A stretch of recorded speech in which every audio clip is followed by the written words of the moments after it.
What's up, everybody? It's your boy CJ. I haven't posted on this channel in forever, but I wanted to just start doing a series where I just share my quiet times, my times in the Word, and just share them with you and have basically a Bible study with you guys. Today, I wanted to look over the book of First Peter, chapter 4, verses 1 and 2. I already actually read this verse a little bit this morning, but I kind of wanted to do a little bit more of a deep dive. In my quiet times, I usually read multiple different versions to get different outlooks and kind of put together a mindset for a scripture I'm reading. Some of them aren't obviously like practical. Some of them are more informational, like learning about Jesus.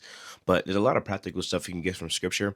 And today we're going to be talking about the topic of living kind of self-controlled, really self-controlled and suffering for God, right? In our bodies. And you could take suffering in many different ways, whether it's like literal, emotional, spiritual, or even just physical, the things that we want to do, but we don't do them. And that's kind of whatever that is for you.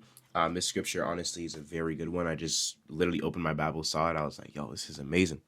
So let's get into it. If you guys want to see more of this, hit that like button, comment down below. But let's break it down. So First Peter chapter 4, verses 1 to 2 in NIV reads, "Therefore, since Christ suffered in his body, arm yourselves also with the same attitude, because whoever suffers in the body is done with sin. As a result, they do not live the rest of their earthly lives for human desires, but rather for the will of God."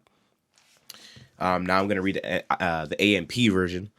And the AMP version always gives me like a more general understanding of words. And I love reading it personally. I got an NIV Bible right here. I'll link it in the description. Verses 1 and 2 again. "Therefore, since Christ suffered in the flesh and died for us, arm yourselves like warriors with the same purpose, being willing to suffer for doing what is right and pleasing God. Because whoever has suffered in the flesh, because being like-minded with Christ, is done with intentional sin, having stopped pleasing the world, so that he can no longer spend the rest of his natural life living for human appetites and desires, but lives for the will and purpose of God."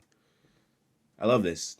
I think both versions kind of give a good picture of what it's talking about. So I don't know the way I understood it, and I mean, I'm not gonna do like I don't have like all the understanding of the scripture. Obviously, we're not going every piece, but my revelation in this was pretty profound, and I think this is something I want to apply to just my walk in purity. Purity is a hard thing as young Christians, especially because we are at a time where our hormones are the highest, right? We're young, we're active, we want to be active, all that, but we want to live for God at the same time. That's why I think young people committing their lives to Christ, I commend anybody doing it because it's not easy, right? So we have a great example in Jesus who suffered in his body, right? That's what it talks about, basically, like just like Jesus, suffer for him. But I love how it says, "Arm yourselves with the same attitude." I think the AMP version says, "Arm yourselves like warriors with the same purpose, being willing to suffer for doing what is right." And when you think about that, when you want to do what's right, but what you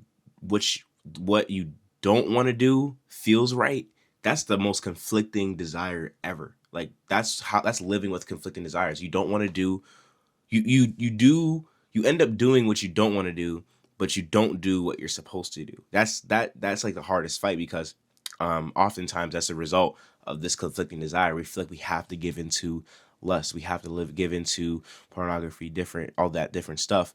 But just like Christ, when he was on the cross, he could have got down. He could have sent all the angels. He could have, got off the cross. He could have honestly told God, you know what, like, you're not going to take this cup from me. I'm not doing it. Like he had authority over all earth and heaven, but he chose to stay for us.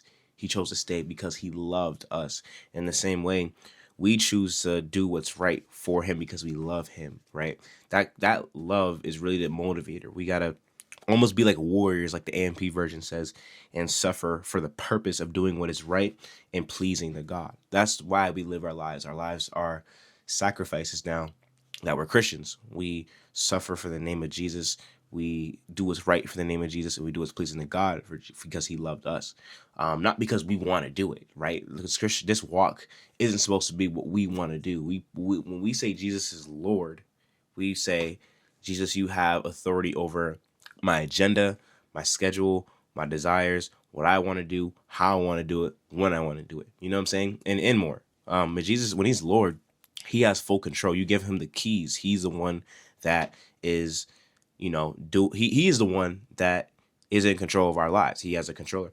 So as a result of that, in verse 2 starts off, as a result, they do not live the rest of their earthly lives for human desires, rather for the will of God. So if we are willing to suffer for God like warriors with that mindset, as a result, we do not live the rest of our earthly lives for evil human desires. And I don't know, when I first read this, I was just so challenged, because I think this walk with purity, I don't know if it's just me. I feel like I have to give in to temptation. I have to, because that's the only way this thing is gonna get out of my head. Satan gets loud, he starts knocking, he starts like, yo, you should just watch it, give in. And it's so hard, right? And we know the result of what it's like to watch that stuff and give in to sin as a Christian. We feel remorse, we feel guilty, we feel like we have to confess, but we don't want to confess because we don't want anybody to judge us. So then we bottle up the sin, we don't get open about it, and it takes us down this rabbit hole, and it honestly gets in the way of us and God. And we don't want to be separated from God. We don't want the result of this sin, but we want the promise of it, the fulfillment, the pleasure, the enjoyment, that 10-second gratification. And then after that, you kind of get that feeling of like, wow, why'd I do that? Every time. You notice how it's every time, right? But the sin is so enticing, it's so strong that it will convince us that it's so worth it. We should do it right now. We should give into it right now because that's what we want to do. That's why I think this mindset of just being like warriors and suffering for Jesus and doing what's right and pleasing him. If you aim to do what's right and please him, if you're not going to do anything to change that, as a result, you will live pure and holy lives. But it's not easy, right? That's why he calls it suffering. And I love this analogy because it honestly feels like I'm being tormented. I feel like I want to give in, but suffering is good. Suffering for God is good, right? And in verse 2 in the AMP version, I know I'm going like back and forth. I'll probably get better at this in explaining. But in verse 2 in the AMP version, it says, so that he can no longer spend the rest of his natural life living for human appetites and desires, but lives for the will and purpose of God. And that's the thing. Like, when we're doing what's right, and when we're living for what's right, we won't give into our appetites and desires. That's exactly what it is. It's this appetite that's being fed and fed by what we consume, what we're thinking of, everything, and even just our past and the moment that you use whatever you use to cope. All that, right? All that stuff builds up and builds our appetite to really want to give, and that's why it feels impossible to say no. But we're doing this for God. We're doing this to please him, and we're doing this to do what's right. And that's suffering. We're suffering for the name of God.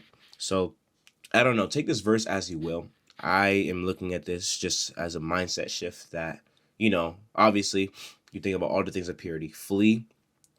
We are free in Christ. Christ has already freed us from sin. The only thing that's keeping us in sin is Satan's lie. So we know that. But in those moments where you really feel like I have to give in, I'm struggling, like I gotta watch something.